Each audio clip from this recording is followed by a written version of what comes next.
Good evening. Welcome to the Lessons of Vietnam. I'm always excited when we have guests on the show because it gives me a chance to sit back and listen and meet some really fantastic people. We've had some fantastic guests on the show in the past, and night is no exception, except we got double the pleasure tonight. We got two people on. Uh, I recently went to the vet center and was talking with Ray over there, and he gave me a book and told me I need to read it. And I read it and thought, well, these people need to be on the show. I didn't finish the book, unfortunately, because I told somebody how great the book was, and they took it away from me. And I got two more from Ray, and before the day was over, the people had already gotten those books. So uh, it's a fantastic book. The Military Order of the Purple Heart Foundation thought it was so good that they're furnishing it to the vet centers across the country. What we have tonight is the authors of Tears of a Warrior, Tony and Janet Sehorn. Tony is a Vietnam veteran. Welcome, guys, to the Lessons of Vietnam streaming show, and thank you for taking your time out of your busy schedule to be with us tonight. I know you got some other issues going on. We talked earlier about some Wyoming problems, and I hope that works out for you. And I know you got lots of speaking engagements, so appreciate you taking this time to come on the air. And Tony, I'd like to start out with you. As a Vietnam veteran, tell me a little bit about how you got to Vietnam. I believe you were a butter bar when you got to Vietnam. Where were you? When were you there? And so forth. So go ahead. Sure. First of all, it's really good to be on the show, and we would like to actually introduce a third member of the family. He won't stay on the show with us, but my service dog Hunter Bailey is here with us. So Bailey, come up here. Why don't you come and say hi? We're going to try to get Bailey to come up here. All right. He's really good when it comes to taking selfies. He does most of the selfies in the family, but he was sleeping. Come, Bailey, come. He's coming around the other side. Come on up. Come on. Can you see Bailey here? Yes, we see Bailey. We'll see if you can see him. Yeah, this is my Hunter Bailey. He goes with us everywhere. He travels around the country with us, and he's always the center of our presentation. So he usually likes to stick his nose right in the camera. But there he is. We just wanted to have him say hello before we got started. Well, he is a handsome fella, and I know he does a good job. Yeah. And if you offered him a cookie on screen, he'd sure look at it. Yeah, okay. When we go through a TSA at the airports, most of the TSA representatives say they wish that just a small portion of the people were as well disciplined and behaved as he is, because he does everything he's asked to do, including standing in the X-ray machine and waiting to be frisked and X-rayed and everything else. He really knows the process. So. So anyway, that's Hunter Bailey, and he's like Velcro in our family. He stays very close to us. Jan and I, well, we've been married for, I'll just say, 40 some years now, and didn't actually meet until after Vietnam, after I spent almost 2 years in hospitals and therapy and things of that nature. So Janet never knew me before Vietnam, but she did get to learn an awful lot about me after Vietnam, and somehow some of the characteristics that we'll talk about here tonight really didn't show up in our relationship for a few years. So she thought that she was really marrying a pretty down-to-earth, balanced individual. And I'd like to think that most of the time that's true. But of course, there's the dark side too, and we'll talk a little bit about that. But just to fast forward, give you a little background regarding, myself. I grew up in Wyoming, went to school at the University of Wyoming.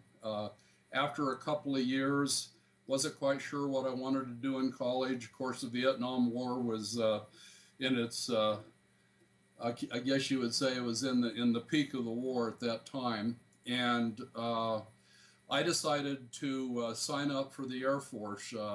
I'd done some flying earlier in life, and I just always wanted to be a pilot, and the military gave me an opportunity to do that. So I dropped out of college my sophomore year and signed up for the Air Force. During the Vietnam era, the minute you weren't in college, you became very, very vulnerable for the draft. And so within, I think, 3 weeks, I was contacted by Uncle Sam's Army and said, you've been inducted into the Army.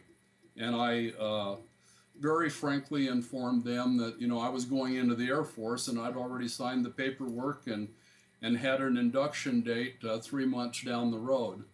Well, during that time, 3 months didn't really cut it. So as much as I tried to convince them that I was going to become an Air Force pilot, or at least in my mind, that's what I ultimately wanted to do, I got drafted into the Army.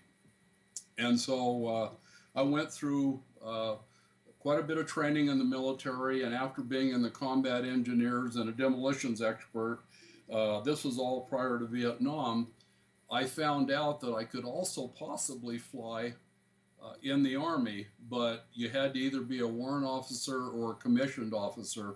So I applied for officer candidate school, and I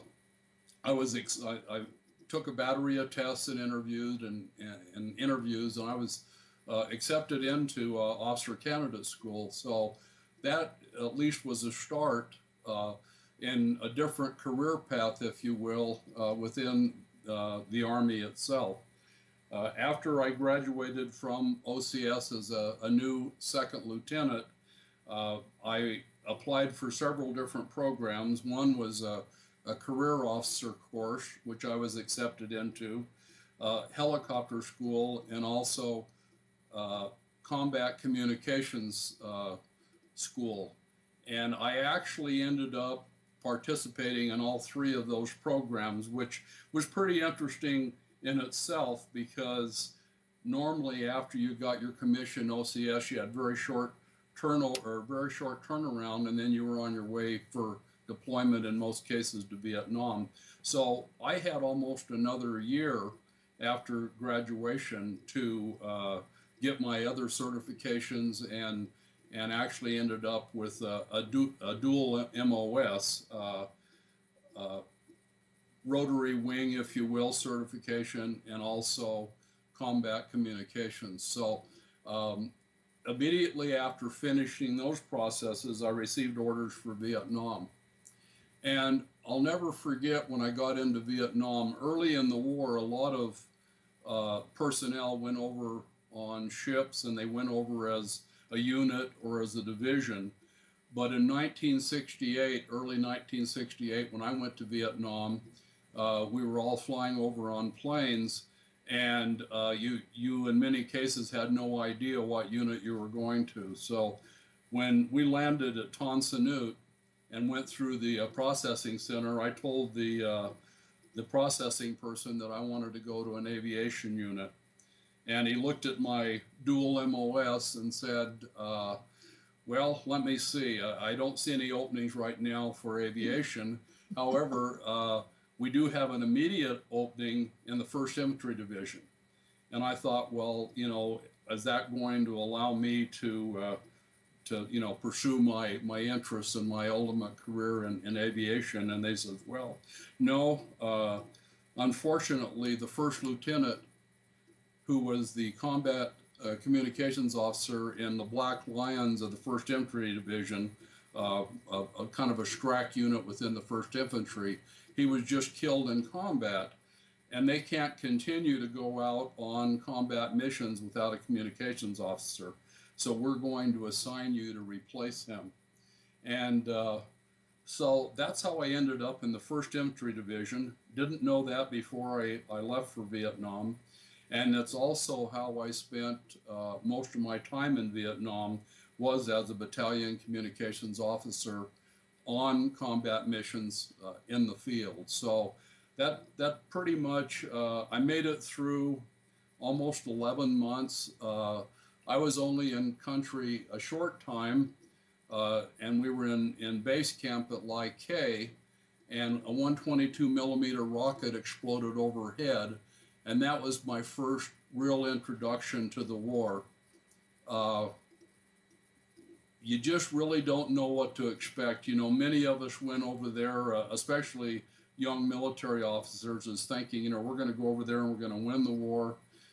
We thought we're almost invincible.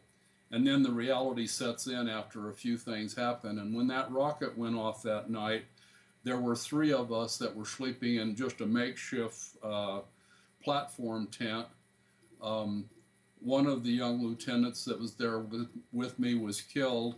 Another one lost an arm and a leg, and I was wounded in the leg that night. So that was kind of my reality and real introduction to Vietnam and what war was really all about. So after I recovered from that in country in just a couple of weeks, then we started going out on various combat missions. My company that I was actually the battalion communications officer, but I had a company of communications personnel who always went on mission with me. And of course, our role was to establish, go in on the first sortie into normally a hot LZ, get on the ground and establish ground communications, ground to air communications, and then oftentimes air to air communications.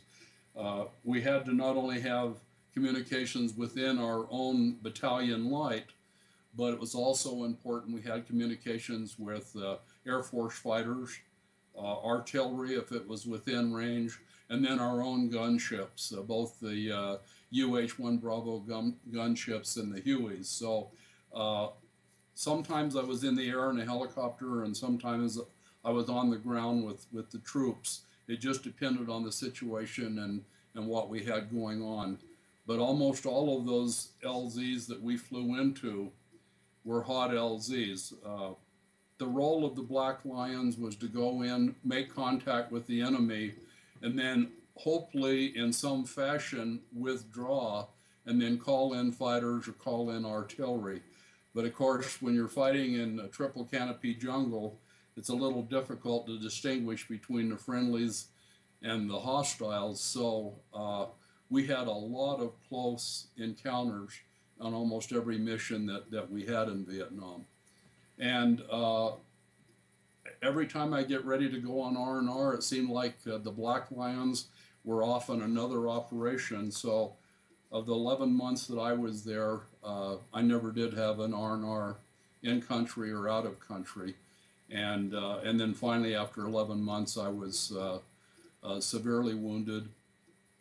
There were several other occasions that I guess I was just either in the right place at the wrong time or the right place at the right time. But on one particular operation, we were just out on a courier mission, and we got a call over the radio to come to the rescue of, if you will, of a platoon that came under a severe horseshoe ambush on the ground. And so we went down, and we were just an Iroquois courier, so we didn't have anything other than M16 door gunners. And we went down to see if we could help in any way. And they had several fatalities, and they all had we also had some severely wounded. So we were able to find a clearing and set the helicopter down. And I jumped out the right door and helped some of those severely wounded into the helicopter before we lifted back off. And just as we got the last person in that we were able to safely handle, the co-pilot started elevating the helicopter, and I jumped on the skid and then started to jump in the door, and we got at about treetop level, and the Viet Cong were coming out of the jungle they couldn't have been 50 yards away, and there was an RPG aimed right at us, and unfortunately our helicopter took a direct hit. The helicopter immediately went down, hit the ground, and exploded, and I was still only halfway in the helicopter, and I was actually blown clear of the helicopter. As I was blown clear, the helicopter exploded. So I made it out, but the other 7 who were on board all perished in that crash. And shortly thereafter, we had gunships come in, put down a line of fire, and basically were able to evacuate me and the other ground troops who were under intense fire. So that was probably one of the most serious encounters I had in Vietnam, but it seemed like there were several that kind of fit into that category.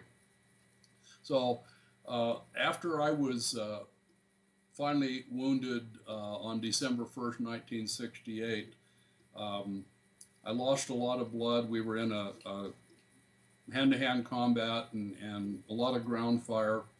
And I was wounded in the chest, was shot twice in the right arm, and had several other shrapnel wounds that weren't quite as serious. But put a tourniquet on my right arm, didn't realize that I had a sucking chest wound, and we continued to fight on. That battle raged for almost 12 hours before finally we were able to call in firepower, get some support, and then ultimately I was medevaced.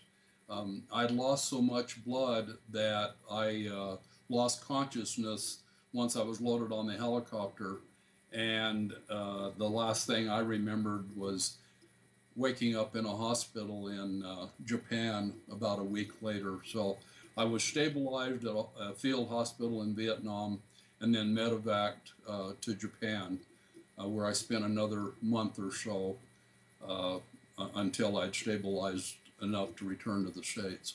So that was pretty much a quick overview, if you will, of my combat experience, but just wanted to share, with the program some of what I experienced in Vietnam. And like I said, most of that time was spent on military operations in the jungle. Our operations were mainly along the Cambodian border. We can say it now, several of them were inside Cambodia, but at the time that was all classified and we didn't talk about it. But pretty much Viet Cong in the early days, and then almost all NVA regular troops in the latter part of my tour. And that's when we started running into brigades and divisions of thousands and thousands of NVA that were coming down from the north. So we definitely saw over time the enemy numbers increasing in capacity. Also, their weaponry and their training was much greater and much improved over the guerrilla wars that we fought with the Viet Cong. Tony, when you came home, you were in hospital. How long were you in the hospital? I was in Yokohama, Japan for, I believe, I don't remember exactly, but I think it was about a month and a half. What happened when we put the tourniquet on my right arm, it did stop the bleeding, but it wasn't loosened for 12 hours. And gangrene set in. And in Japan, they were going to amputate my right arm. I had no feeling in my right arm. I couldn't even, couldn't even twitch my fingers. And it started turning green and black and all the things that gangrene will do to your body. And they felt to save my life, they needed to take my right arm. And there was an Army nurse that was working with me, and she was using different instruments on my fingers to see if she could get any kind of a pulse or any response. She got a little bit of a response in my little finger, and it's just an amazing story to tell, because those surgeons had to make decisions just on the spot to save lives. And they very easily could have taken my arm to save my life, but we got a little bit of movement out of my little finger, and that bought me a day.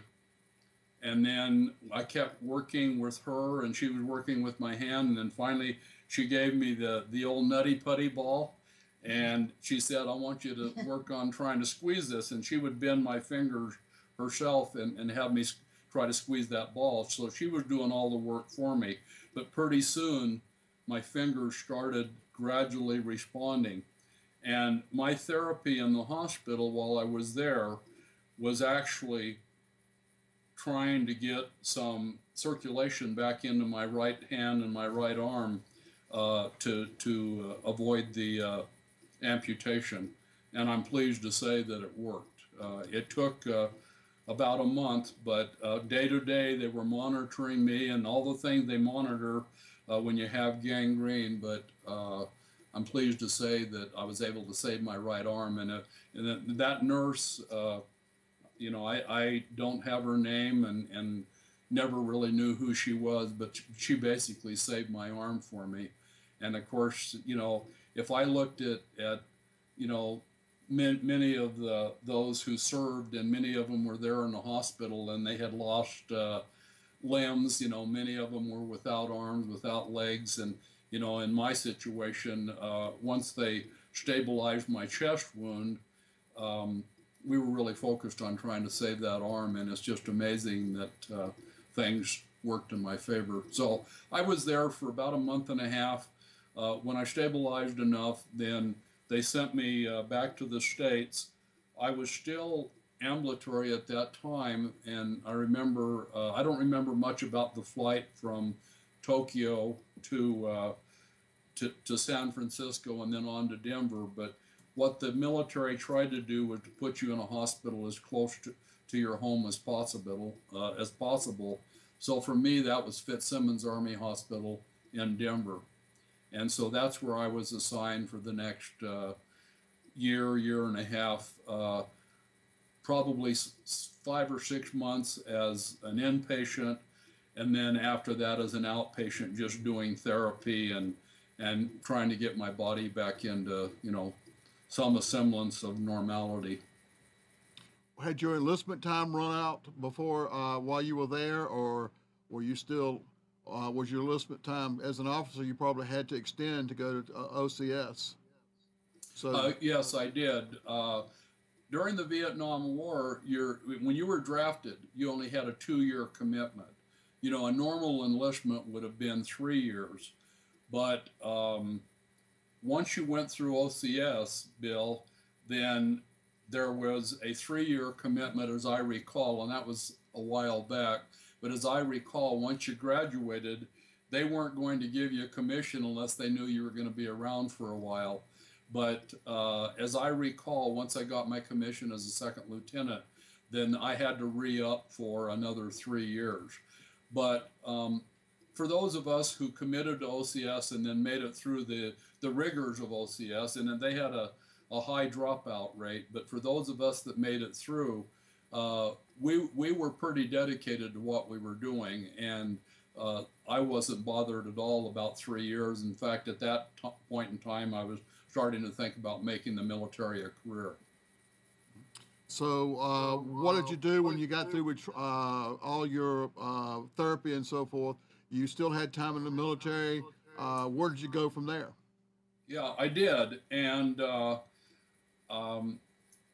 I spent some time at Fitzsimmons, and there was even discussion early on about a military discharge. But you know, I wanted to possibly have a career in aviation. So, finally, after my time at Fitzsimmons, I was able to get a duty assignment in Fort Lewis, Washington. And I got reassigned to Fort Lewis, Washington as a company commander. And at that time, I was a first lieutenant. I got promoted to first lieutenant in Vietnam, but sent to Fort Lewis, Washington as a company commander as a first lieutenant. And I actually took over a communications company, and our job was to travel down the West Coast, primarily Oregon, but mainly, or I should say kind of secondarily Oregon, but primarily California. And we would set up communications exercises for reserves and National Guard who were all training in California. In other words, they're summer training camps. And, the military was a lot different then. I mean, today we see a lot of National Guard and reserves that are serving in, have served in Iraq and Afghanistan, and the military structure is totally different than it was, because those of us who served in Vietnam, and I'll speak for the Army just because I'm the most knowledgeable, but we were all regular Army. I mean, we were part of the Army, and there weren't really, to my knowledge, any reserves or National Guard that were involved in the combat theater. But when I went to Fort Lewis, Washington, and took over that company, the really interesting thing about it, it kind of reminded me of The Dirty Dozen, the movie that came out later. But every one of the members of my command were Vietnam vets. And I think that the reason that happened is it was kind of like a holding company for Vietnam veterans that were getting ready to get out of the military. So rather than have us stay around base and police cigarette butts or whatever you do when you're buying your time, we all had expertise in combat operations. Many had expertise in MOSs and communications. So they put them all together in this company. They gave me the command. In fact, my staff sergeant had 2 tours in Vietnam as a communications sergeant. And we just went down the coast and just had a good time. I mean, all Vietnam veterans. We got into a couple of encounters with anti-war protesters, especially in California at that time. But we were a pretty heady group, and so we felt pretty confident in our role and what we did. So we would go in, we would set up the communications, we'd leave a few people in charge once everything was running well, and of course we had constant communications back and forth, and then we would go out and find other entertainment or activities. A few of us even tried our hand at surfing, but I don't know that we were very successful at that. Well, Janet, when did you come around? When did you get in the picture? When he was in Denver, he had been discharged from the Army, and he had come to Denver, and it was my first year there. I was my first year of teaching, and I actually met him at an apartment building that I was at. He was visiting his one of his friends. But I was going to tell you when you said that you have 2 of us tonight. Yes. I actually have an identical twin sister. Her name is also Jan. Her real name is Janice, but we go by Jan, and she's a clinical psychologist. And so he's kind of been sandwiched between the 2 of us, which was something he never expected, and he's kind of been our case study after we found out that this was not normal. And we found that out fairly fast. What did you? So y'all eventually y'all got married, obviously. And when did you, not knowing him before Vietnam, when did you notice there was something different about the way he acted than other people, or there was something different, or something? There was a problem there. As a researcher, it's always good, we talk about when we do research, to have baseline data. So then when something goes one way or another. And I didn't have that with him, but I did have that with my brother, because my brother is a year older than Tony and I, and he was in Vietnam. He was in the Navy, but he was on the little boats that went up and down the Mekong Delta, and so he had quite a few experiences. And I knew what my brother was like before he went over, and then what my brother was like when he came back, which was a very, very different young man.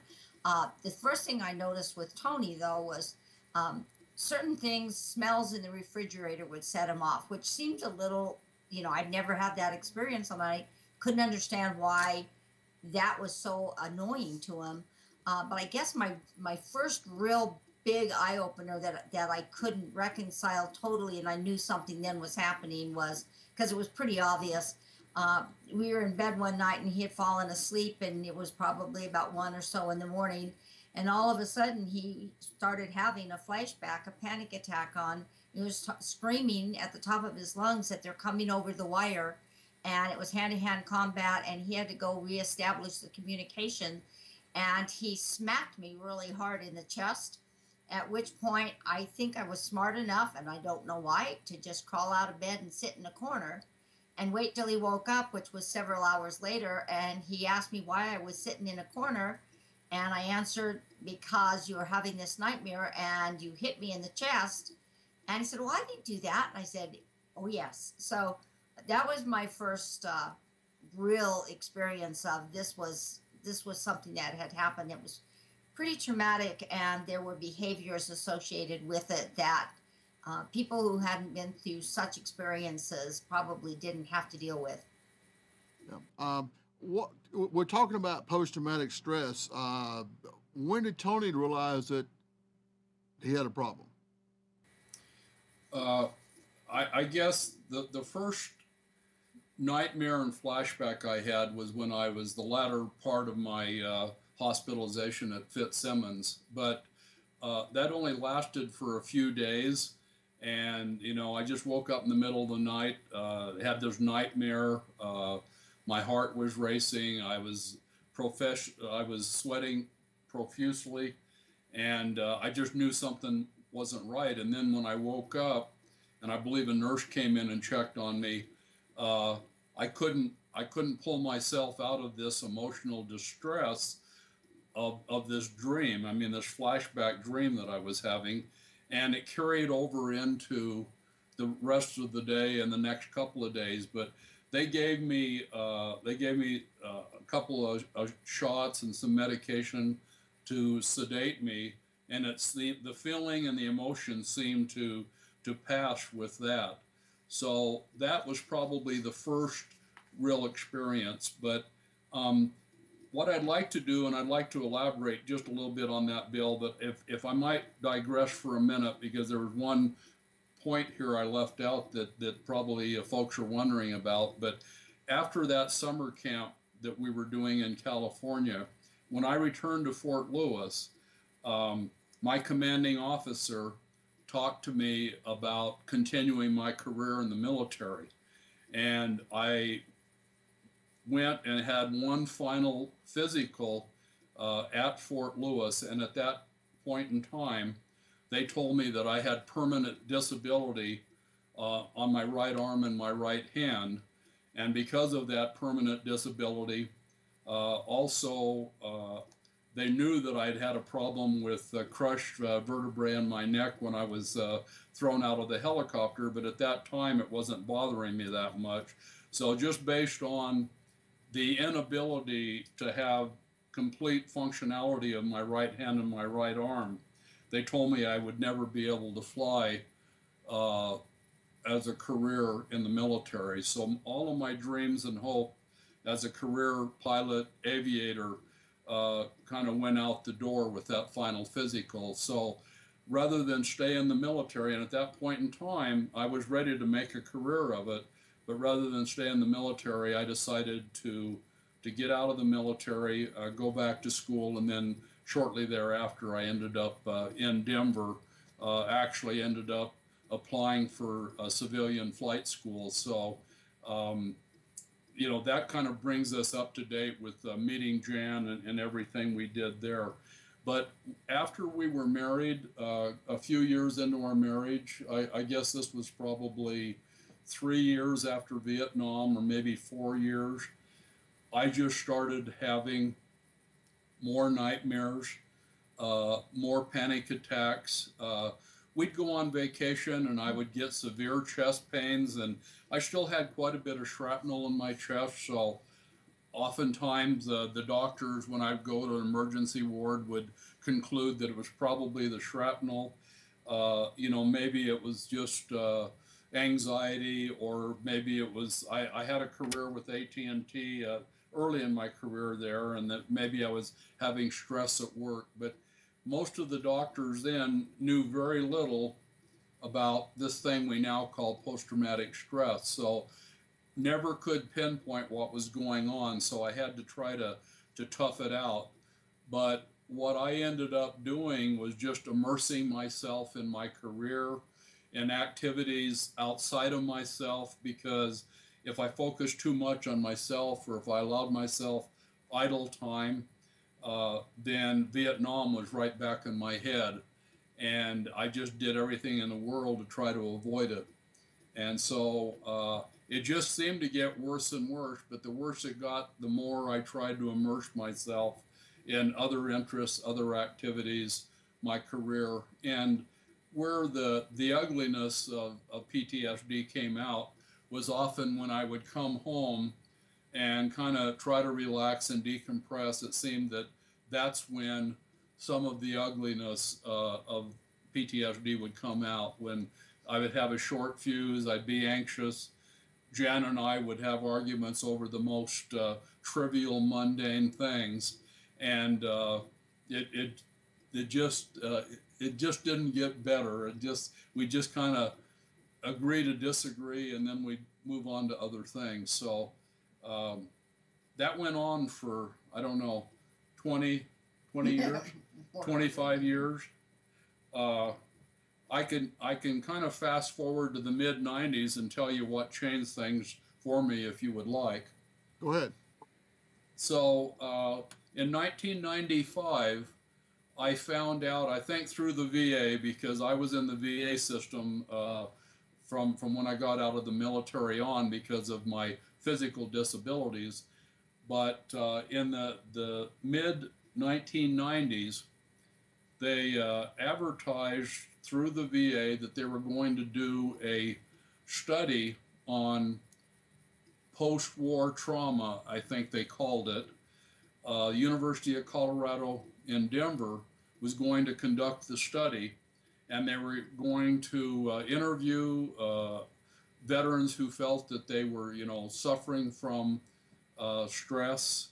And so I heard about the study. I went down. They interviewed you. You took some exams. But to make a long story short, I qualified as one of the 12 candidates. Some of the candidates for this study were pretty non-functional, but they were looking for veterans who were all over the spectrum of, maybe homeless, maybe not being able to function at all in society, alcoholism, drugs, whatever. And then some of us who were having problems, but in some way were able to get on with our lives. And I kind of fit into that category because I was able to mask for most of the people around me that I was having any problems. I mean, I never told anybody at work about the issues that I was having and the nightmares and the panic attacks. And I even had some at work, but nobody ever really knew about it. I just go to the bathroom or go hide somewhere. And I was in management and doing quite well, but I just hid the fact that I was struggling so much. Yeah. So I got accepted into the study. It was a 2-year study. We met once a week, and it was a combination of interviews, various medications, some of which were placebo, and then relaxation techniques. You might liken it to meditation or yoga, things of that nature.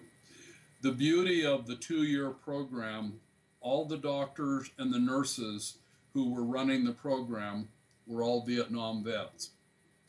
It was the first time since I left Vietnam that I encountered even an individual, but now a team that understood what was going on and what we were going through.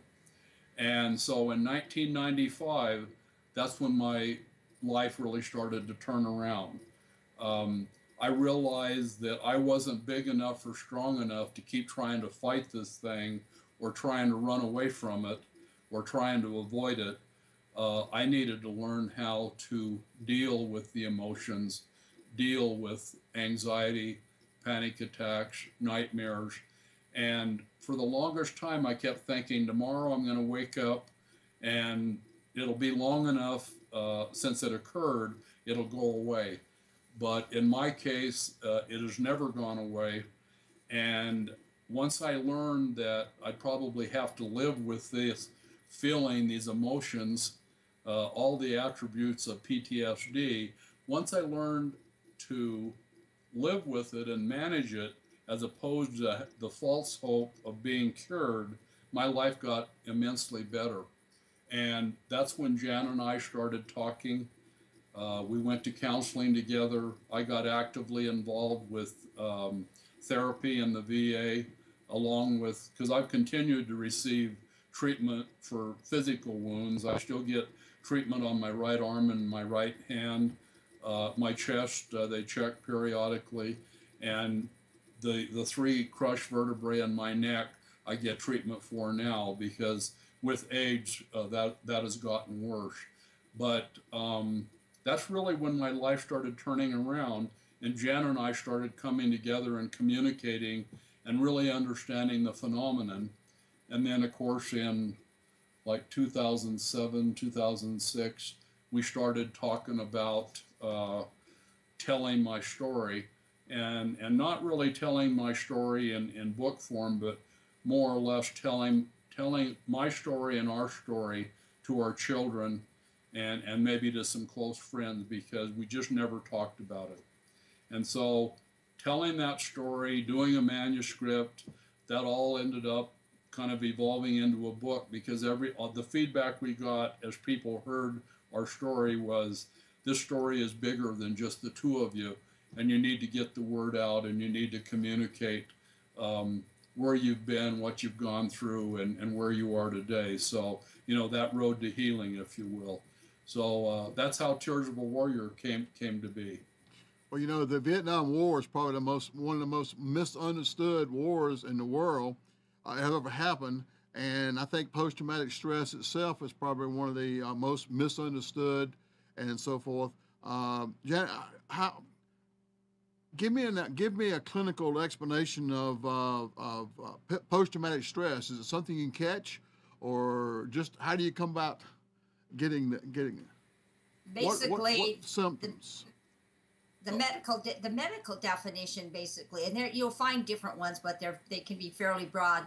But basically, it develops after, in reaction to a severe emotional or mental distress, physical injury, and those emotional and physical distresses and mental distresses can happen with combat. It can happen with violent assaults in our society. It can happen with child and spousal abuse. It can happen with natural disasters like hurricanes, or 9/11 happened with it.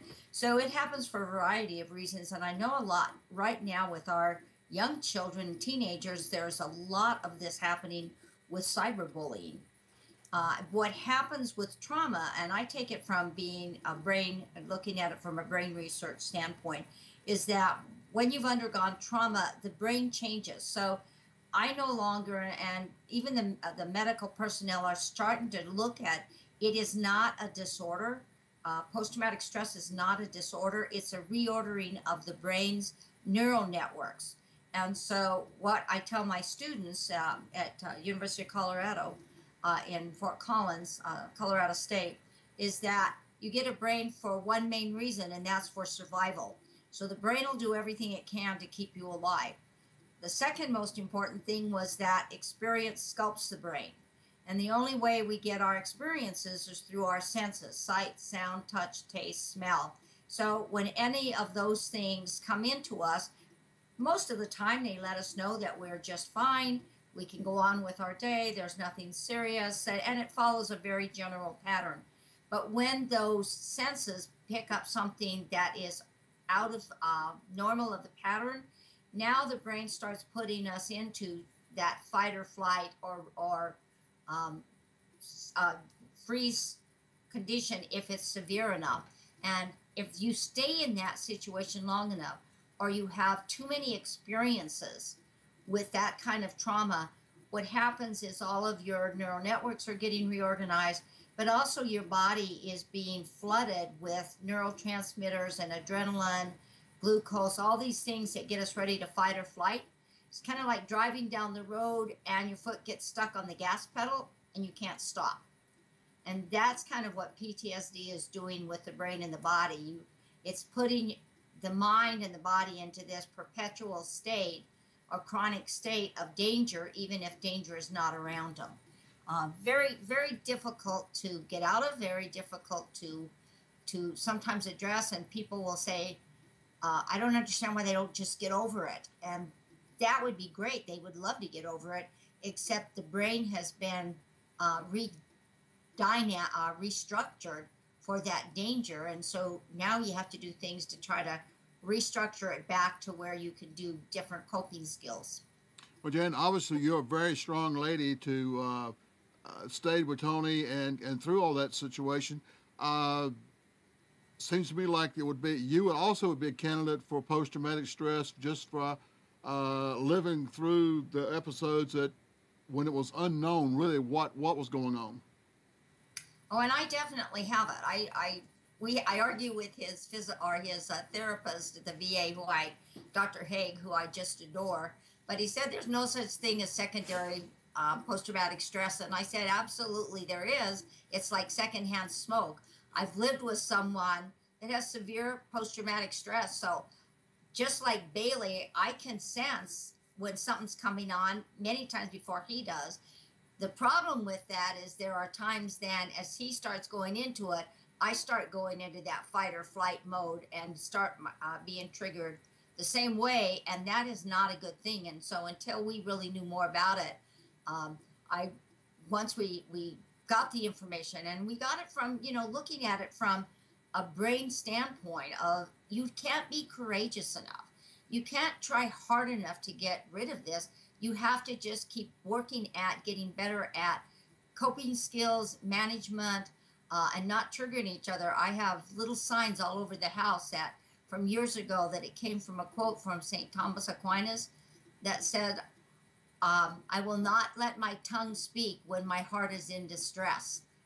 I wish somebody would have told me that when we were first married, because from my Italian background, I don't take things lying down.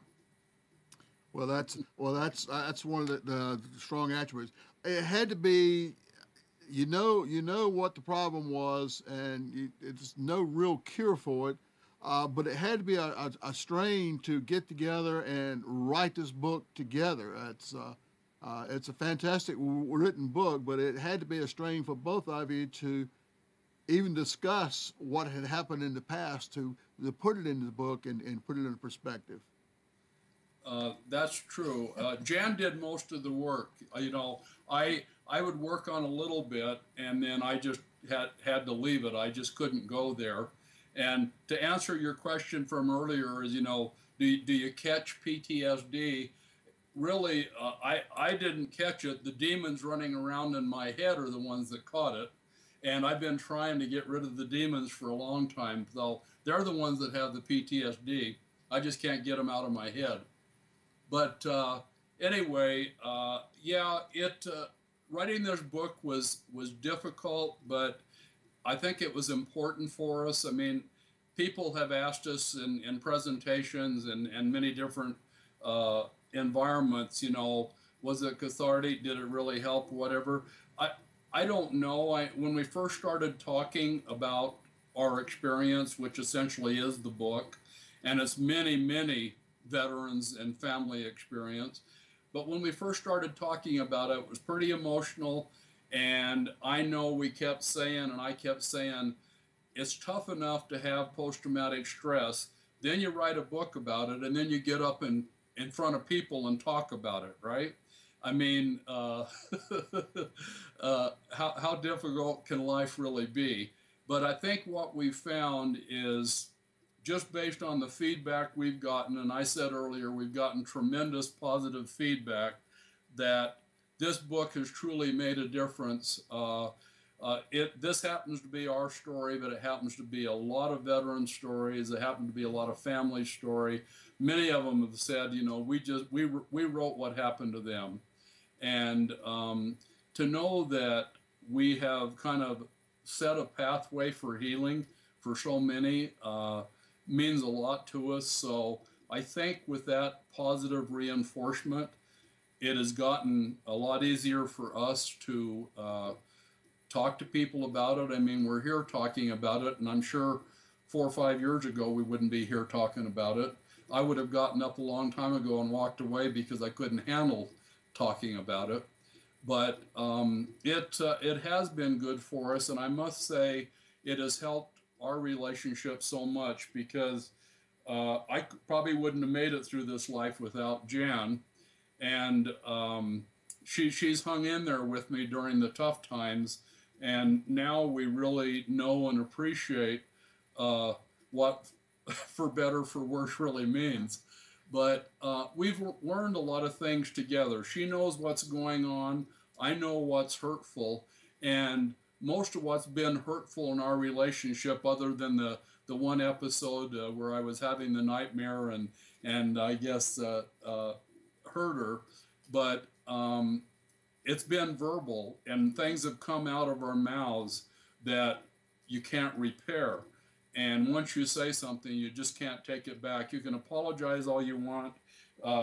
I learned a long time ago I couldn't buy my way out of insults with flowers. So I still get her flowers now, but I try to really be careful with the insults. So we zip it up a lot if we're feeling frustration or anger, or if I'm being anxious or whatever.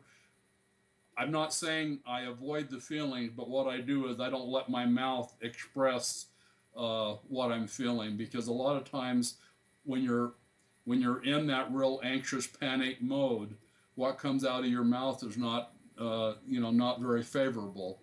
And so I have just really learned to just zip it up, let the feelings pass, and then we go on to more positive things. And that's been one of the biggest lessons we've learned in our relationship. And she understands what's going on. That makes a big difference.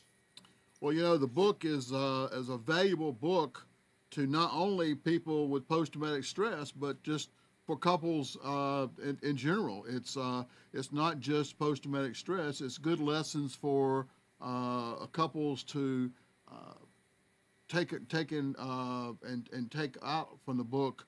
For those of who are watching who have not had a chance to read the book or get the book, how can they go about getting the book? And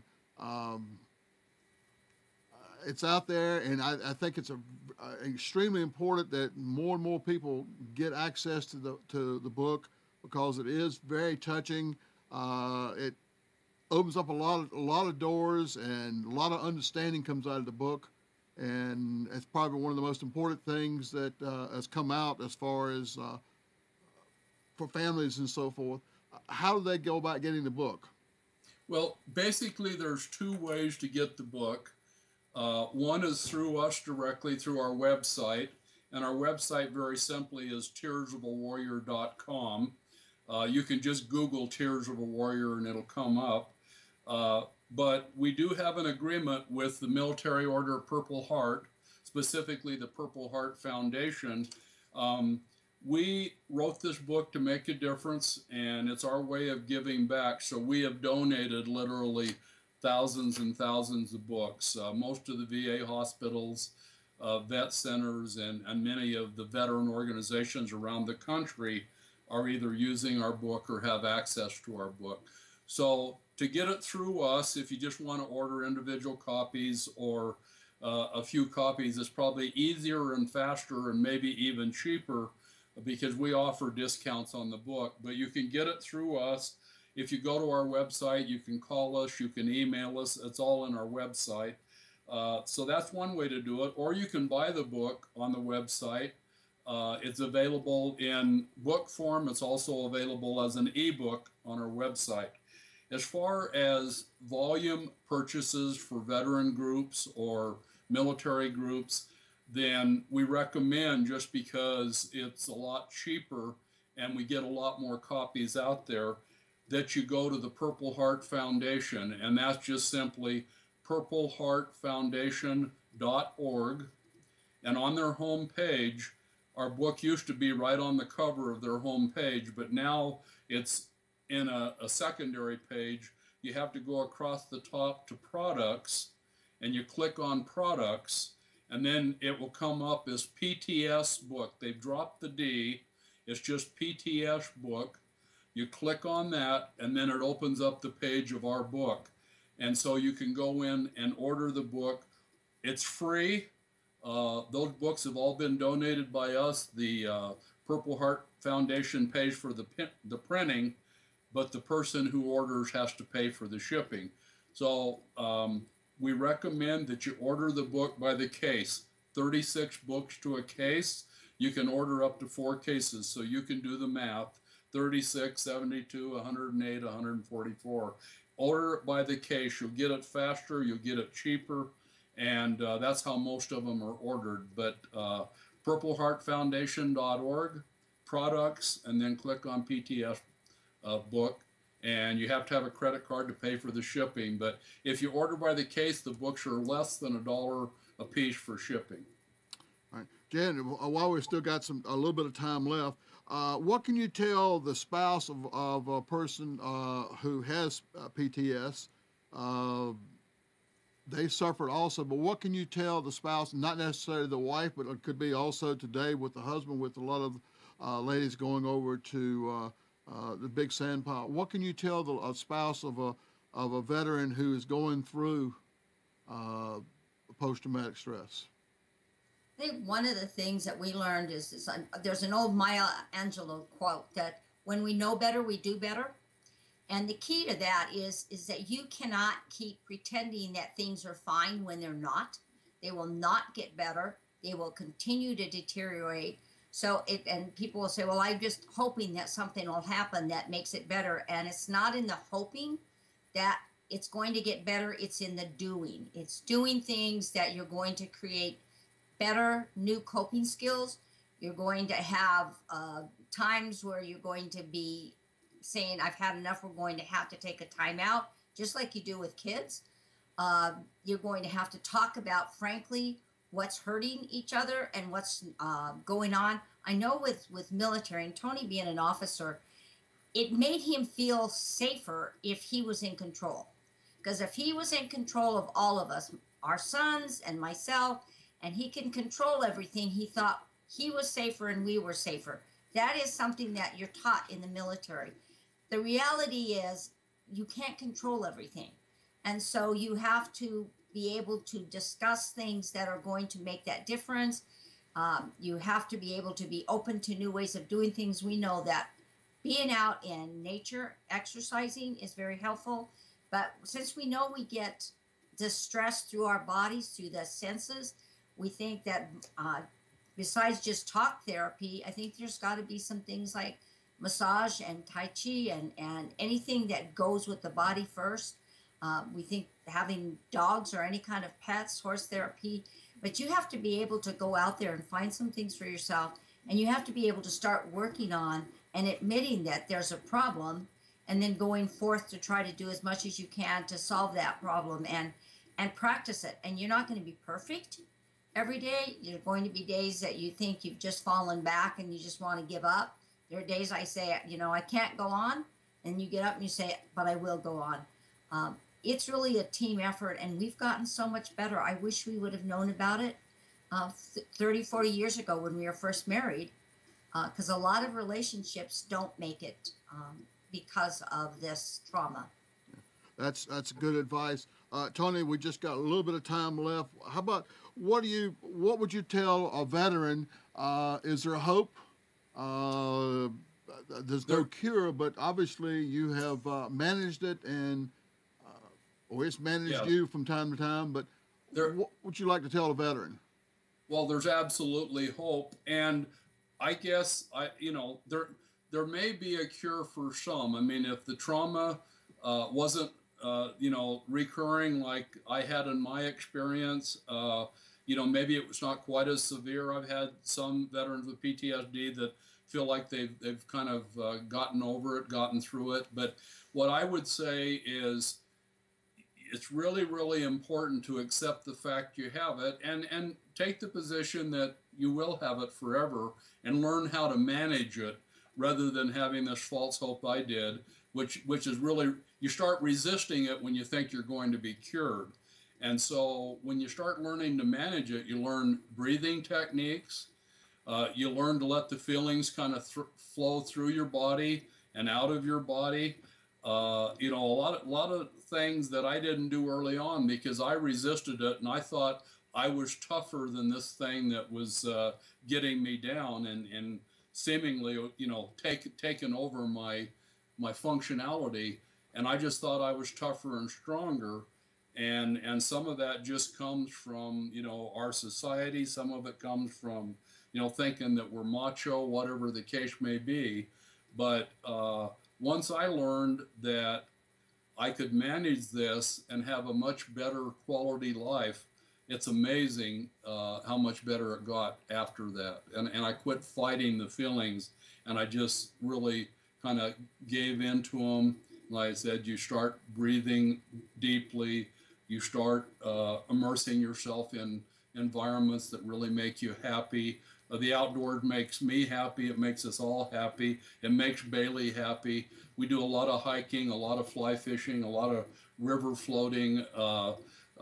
We just really try to find, you know, the enjoyable, balanced things in life. Well, appreciate y'all being on the show tonight. Hopefully that because it's archived, that people can go on anytime from later on and watch the show. You've gave some fantastic advice and information and so forth. And I know it's got to be tough to sit down and do this over and over again and relive the past, but it's opportunity to touch so many people out there. This is such a need. And again, appreciate y'all so much for taking time. I know how busy you are and for being on the show tonight. And God bless you both, and have a good trip back to Wyoming tomorrow. All right. Thanks, Bill. Yeah, and thanks for having us. We appreciate it. Thank you. Hang around.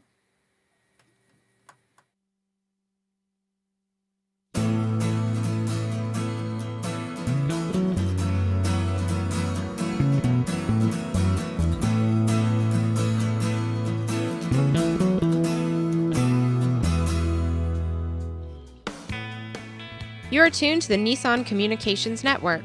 Our weekly lineup of call-in programs includes Computers 2K Now with Amnon Nissan, My Life, My Will with Gisela DiCarlo, The Tanya Love Show, Health Then with Debbie Bruck, Breaking Free with Marilyn Shannon, Triangle Be Well with Howard Jacobson, Lunch and Learn with Rabbi Yisrael Cutler, Lessons of Vietnam with NCVVI members, Current Affairs with Amnon Nissan.